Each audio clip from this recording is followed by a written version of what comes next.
સુરતમાં ડુપ્લિકેટ ચીજવસ્તુઓ સતત મળતી રહે છે, ત્યારે હવે કોર્પોરેટરના નકલી સહી સિક્કા બનાવીને આચરવામાં આવતા કૌભાંડનો પર્દાફાશ થયો છે। સિંગણપોર ડભોલી વિસ્તારમાં નકલી સ્ટેમ્પ બનાવી આધાર કાર્ડ અપડેટ કરાવવાનું કૌભાંડ ઝડપાયું છે। આધાર કાર્ડમાં એડ્રેસ બદલવા અપડેટ કરવા માટે કોર્પોરેટર નકલી સહી સિક્કા બનાવી કૌભાંડ આચરનારને ઝડપી લેવામાં આવ્યો છે। તપાસ દરમિયાન માત્ર સુરત જ નહીં પરંતુ મધ્યપ્રદેશના સરનામાના પણ આધાર કાર્ડ માટે બોગસ સહી સિક્કા વાપરવામાં આવ્યા હોય તે જાણવા મળ્યું છે।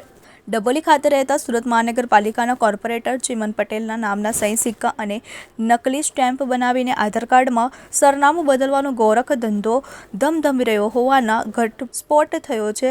અખંડ આનંદ કોલેજ પાસે કોમન સર્વિસ સેન્ટરના સંચાલક હિમાંશુ કુશવાહા દ્વારા કોર્પોરેટર ચિમન પટેલની જાણ બહાર તેમની સહી સિક્કાનો નમૂનો મેળવીને બોગસ સ્ટેમ્પ બનાવવામાં આવ્યા હતા, જેનો ઉપયોગ આધાર કાર્ડમાં સરનામું બદલવા માટે કરવામાં આવતો હતો।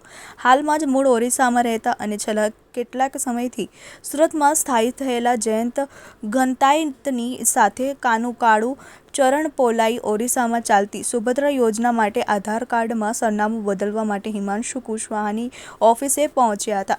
હિમાંશુ કુશવાહા દ્વારા સ્થાનિક કોર્પોરેટર ચિમન પટેલના બોગસ સ્ટેમ્પ બનાવીને આધાર કાર્ડ અપડેટ કરી આપતા સમગ્ર ઘટના અંગેની જાણ ચિમન પટેલને થવા પામી હતી, જેને પગલે કોર્પોરેટર ચિમન પટેલ દ્વારા સિંગણપોર પોલીસ મથકમાં આરોપી હિમાંશુ કુશવાહા વિરુદ્ધ ફરિયાદ દાખલ કરવામાં આવી છે। પોલીસ દ્વારા આરોપી દ્વારા અન્ય કેટલાક નાગરિકોના આધાર કાર્ડ અપડેટ કરવામાં આવ્યા છે તે દિશામાં તપાસના ચક્રો ગતિમાન કરવામાં આવ્યા છે।